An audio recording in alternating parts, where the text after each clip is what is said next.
So mga boss, papakita ko lang sa inyo kung yung itsura sa loob ng toy gun ko sa M4A1 na gel blaster na kinonvert natin to PVC toy gun. So ito pa lang itsura niya. Ito yung outer parts at ito naman yung inner parts. So ang pinaka-risky po dito is ito yung inner parts kasi isang kamali ka yan dyan, bago lahat yan. Pwede mo yang baguhin nito lahat. Kaya bakit risky po? Dito po kasi, itong sa bolt, yung PVC na bolt action, bolt action, yung bolt niya, doon kasi i-attach yung toser, ito toser ng bala, at saka toser ng butin. So, risky po siya yan kasi glue po yung gamit natin, super glue.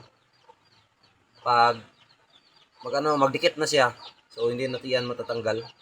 So yun, pag makadikit dito sa loob yung bolt natin at saka itong housing, wala na. Ka na, bago ka na ng housing. So pwede naman diskarte na lang, kulang dayan din. So dito diskarte na lang. Dito basta dito wala na pag magdidikit yung housing mo at saka bolt. So pinaka-risky po yan sa mga laruan nga ganitong setup. Yung setup namin ni Sir Trojak, medyo risky po talaga siya. Pero kung masanay ka na tulad amin, may may pagkakamali minsan pero okay lang naman kasi pag maker ka may diskarte ka talaga. Ito pala yung kasahan.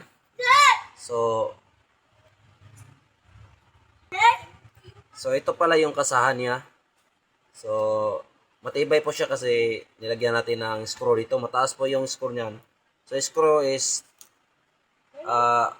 pasok talaga doon sa bolt niya. So medyo matibay talaga siya. Then nilagyan natin ng mga PVC powder, yung dinikit natin na yung kadugtong sa dito. So nilagyan natin ng PVC powder.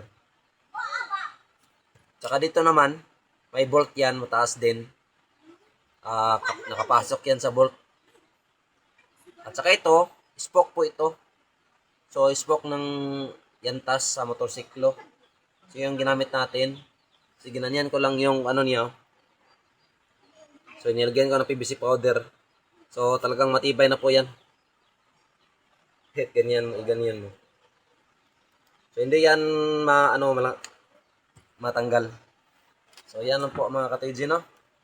Papakita ko lang sa inyo kasi yung nagawa ako dito. So tumingin lang ako sa sample kay Sir Torjak na design na gawa.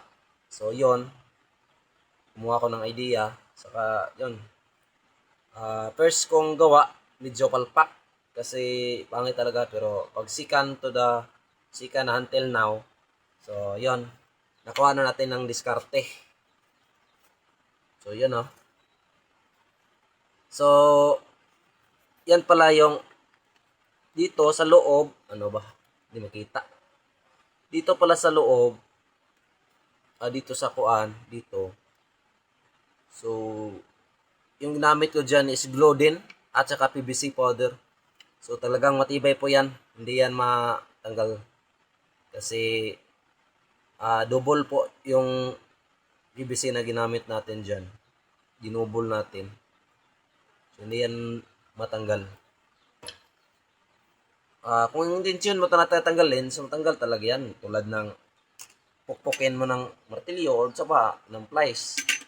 Tanggal talaga yan. Pero kung ito lang, yung PVC to PVC lang, hindi yan matatanggal. So, yan po. Yung play naman ito, ganyan pag hila mo, karga automatic. So ito yung check valve natin. Saka ito naman yung kanister, butin kanister. So pag hila mo, so automatic magkakarga yan. Pag tulak mo naman, automatic magkakarga din yan ng bala. So, yan po yung itsura. Oh, dito po yung itsura niya. Oh. So, ito yung magazine natin. So, lagyan natin ng magazine para makita niyo. Ilagay muna natin tong housing niya, yung body housing, para makita sa yung forma.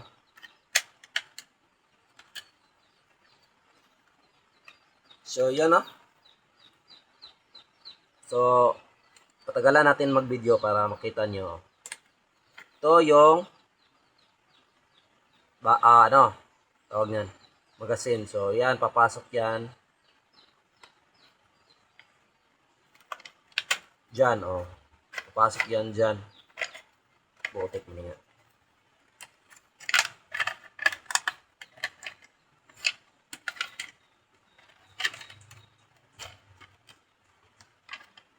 So, yan, papasok dyan. Back. Then, so, ganyan, oh. Oy, may bala pala.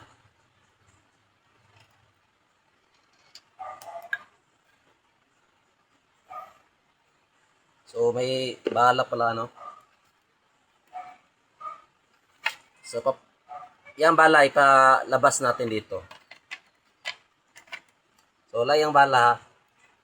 Ganyan lang yan, no? Ganyan.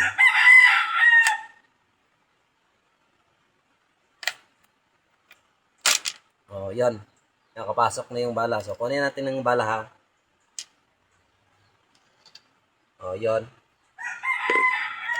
Isa pa. Yon, nakapasok. Dinig naman siguro, no?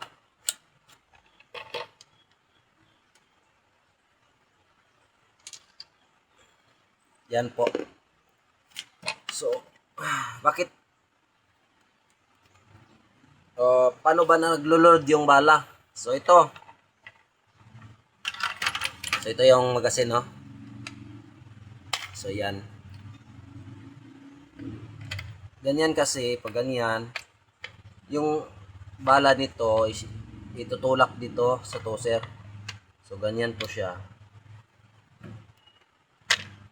So, yun. May bala na po siya.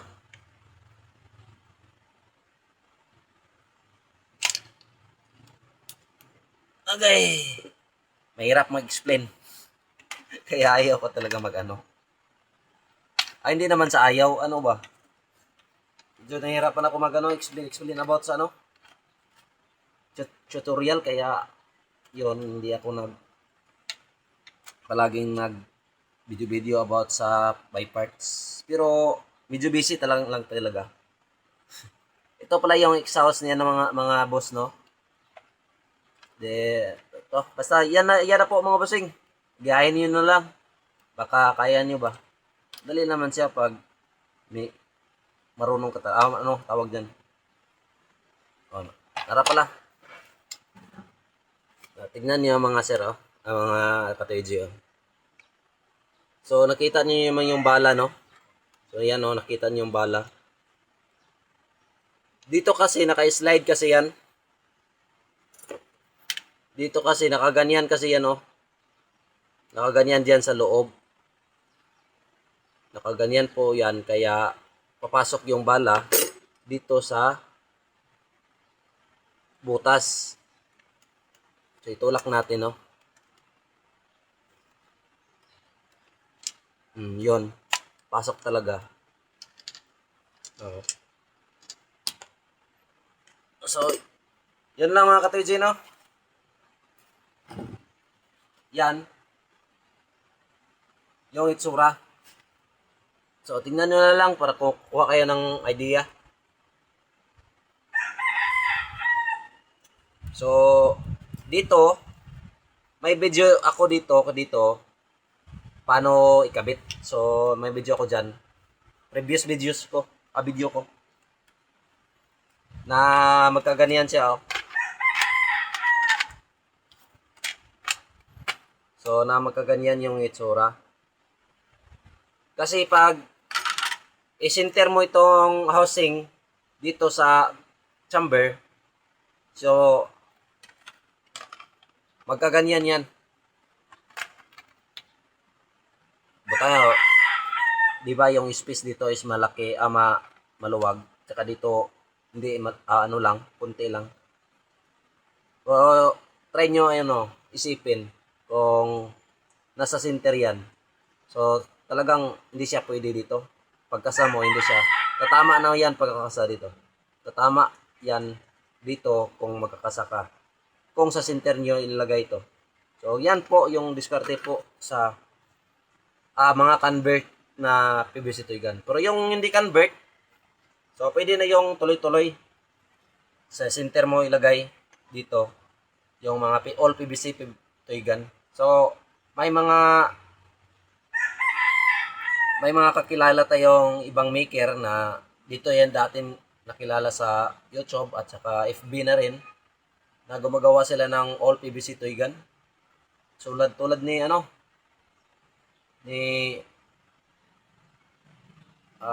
Tatak Uragon. So, PVC toy gun, all PVC to yung ginagawa niya nung una, karon hindi na kasi nag-PCP type na siya. Then si PVC sharpshooter mata to, PVC sharpshooter. Yun, mga all PVC po yung ginagawa niya at saka si Sir ano ba itong yung isa, yung Wilson Glay, Sir Wilson Glay, Sir Wilson Glay ata to. So, all PVC yung mga ginagawa niya na mga ER or may gumagawa din ng M4. So, may mga Thailander din na gumagawa ng all PVC M4 E1 design. So, yung akin, convert lang siya, gel blaster at convert lang siya sa PVC toy gun. So, kung gusto mo magawa ng ng PVC toy gun po na i-convert ng gel blaster na i-convert to PVC toy gun. So, mas maganda i-recommend ko sa inyo yung M4 E1 na ganito, M4 E1 na design na gel blaster kasi maluwag sa loob. Konti lang yung tatatabasin mo. Saka maganda siya.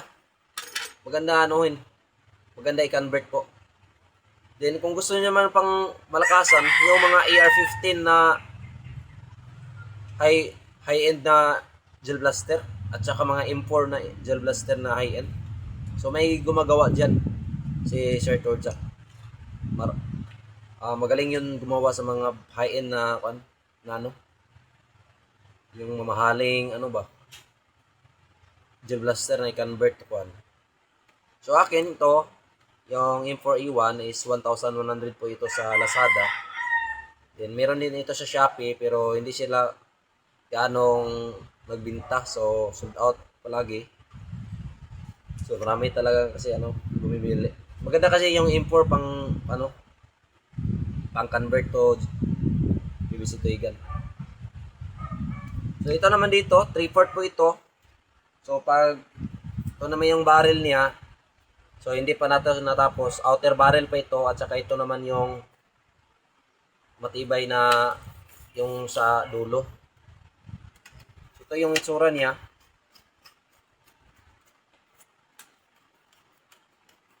So hindi siya halata na matatak. Hindi pa removable pala ito.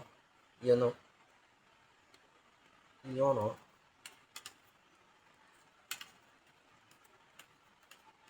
So, sa dito pa lang sa barrel, medyo magastos na. Sa barrel pa lang, magastos na. Gastos ka ng 1/2 aluminum tube pang main barrel. At saka itong 1/2 PVC pipe na pang second layer. Tsaka 3/4 PVC pipe at saka 1 inch na PVC pipe at saka itong 40 mm or 1 and 1/4 PVC pipe. So diyan pa lang, dito pa lang sa barrel, medyo malaki na yung gastos. Tsaka dito naman 1,100 kape na. At saka dito lahat na ginagamit natin dito is binibili. So yung ganito kalapad na 3mm at saka 3 inches na PVC, talagang mahal po siya. 400 na po yung 300 plus to 400 depende sa hardware. So dyan pa lang talagang magastos na. So yung mga nagtatanong dyan, so baka nagtanong kayo, bakit parang medyo mahal? Hindi talaga yan mahal mga ka-TJ, no? Sakto lang po yan. Sa kahit tanungin po niyo yung mga PVC maker dyan, so sakto lang talaga yan. Hindi lang kasi niyo alam sa mga ginagawa natin na akala na pinapulot yung mga materialis, pero hindi po. Binibili po yan lahat. So talagang magastos po. Pero so baka magtanong kayo, magastos siya, pero bakit gumagawa pa rin tayo? So po yan, ibang tanong na po yan, ibang ba tawag niyan, ibang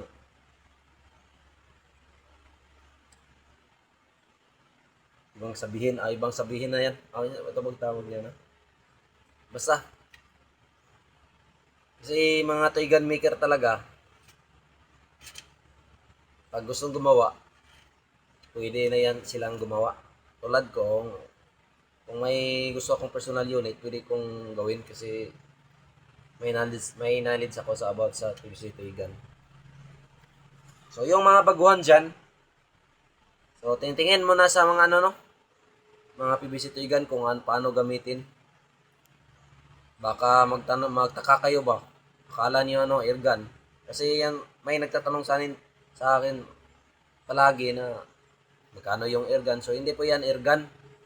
So magkaiba yung air gun at saka yung PVC toy gun. Kasi yung air gun,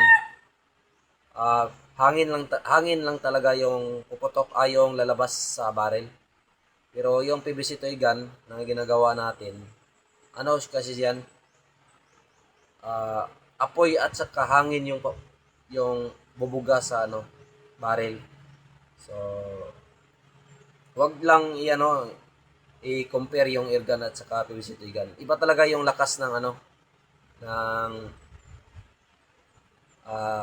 pure hangin na ang lalabas tulad ng air gun, real air gun.